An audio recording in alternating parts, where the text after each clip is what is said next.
On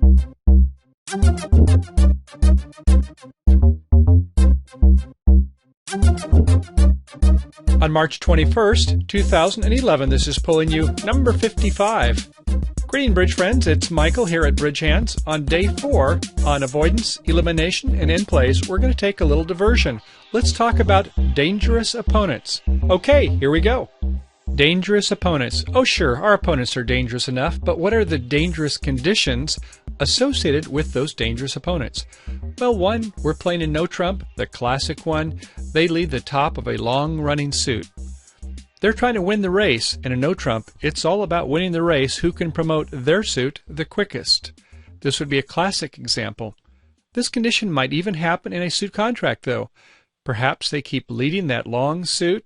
When they get in or their partner gets in to play that suit, and we have to start roughing, and sooner or later we're getting low on trump. And speaking of trump suits, another might be is when we have a long side suit, perhaps in a minor. One of the players leads the suit.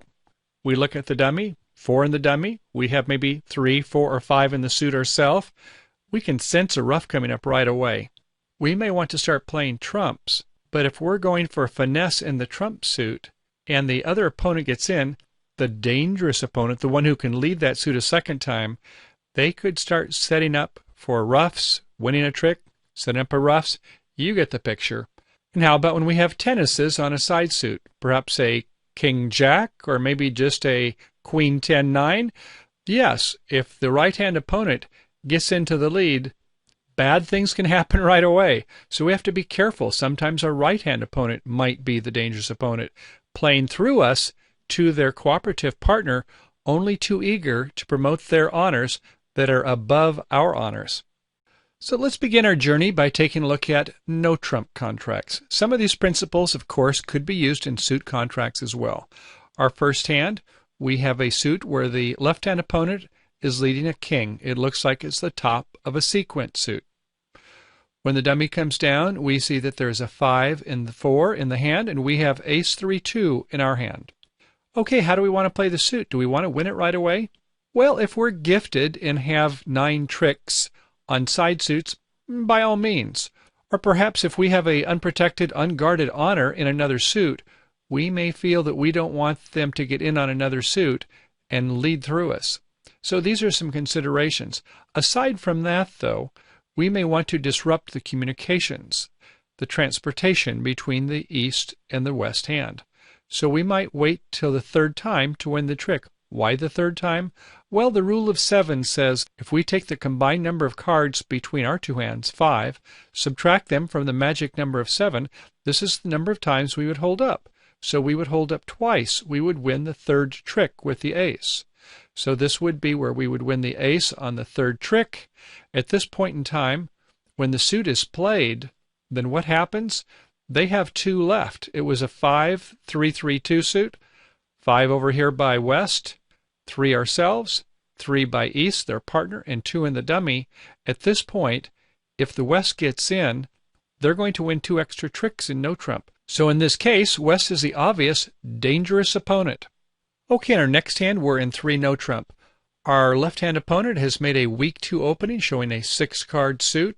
In this case, they have ace, queen, 10, 6 times in spades. But they lead another suit. They don't like leading away from these tennises. So we're in. We have maybe 25, 26, 27 points. Maybe we've got 16 points in hand, and our partner's got 10 in dummy. Who's the dangerous opponent this time? Correct. This time east is the dangerous opponent, because if east gets in, they're going to play through our unguarded or unprotected honor, this king third, and before you know it, they've won the 1 trick, and they're looking at another 6 more. We are not going to make 9 tricks. So when we're thinking about finesses, we want to play through the player that is dangerous. East being dangerous, we would play low in another suit, up to our suit where we can have some finesses. And if west should win on that side suit, they still cannot come back in this threatening suit, can they? So we normally play through the dangerous opponent. Okay. In this next hand, we have 2 little in the dummy opposite king third in our hand. It's pretty clear that east is the dangerous opponent if they play through us, at least so far. But as the plot develops, They lead a 9 to a little in dummy, a 10 is covered, third hand high. We have to win with our king, or they're going to go ahead and clear the suit. At this point, no matter who gets into the lead, they'll set up 4 tricks for West, won't they? So yes, East was the dangerous opponent, but once they knocked out our honor, and they still have enough entries to get to the other hand, we have to take our tricks now. Either player is going to be a dangerous opponent in this situation. Okay, let's say the lead from West is the top of a broken sequence, the 10. Be a little, overtaken by the Jack by the East hand, and we would need to win with our king. Then they would be entitled to the rest of the tricks. But let's say that what happened was that lead was in another suit. West had led another suit. At this point, we see that our king third, at least we're happy that it's opposite 3, so we have 6 placeholders. How many tricks would we lose when East gets in? Well, it all depends, doesn't it? In this case, we're going to lose 4 tricks, but this is because it's a 4-3-3, and we know that that's not a very likely scenario. It's more likely a 5-3-3-2, in which case we would lose 5 tricks. Let's say that it was a singleton over here. Well, in that case, we're going to lose 6 tricks, aren't we? We have no intermediate values here, unfortunately, in the north and the south hand. It's all or none. So when West leads, we're going to have to take with our king.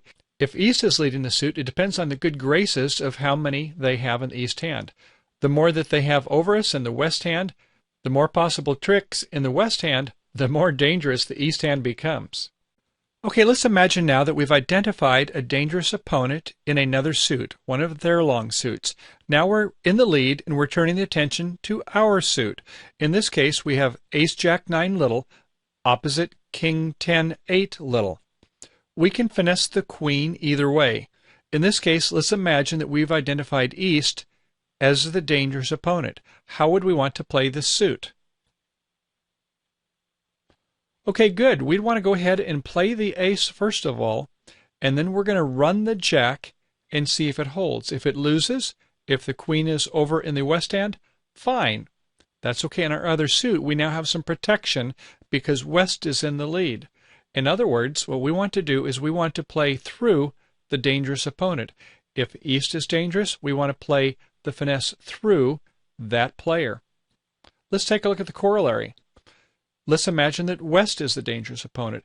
In this case, we would play the king, and then we would run the 10.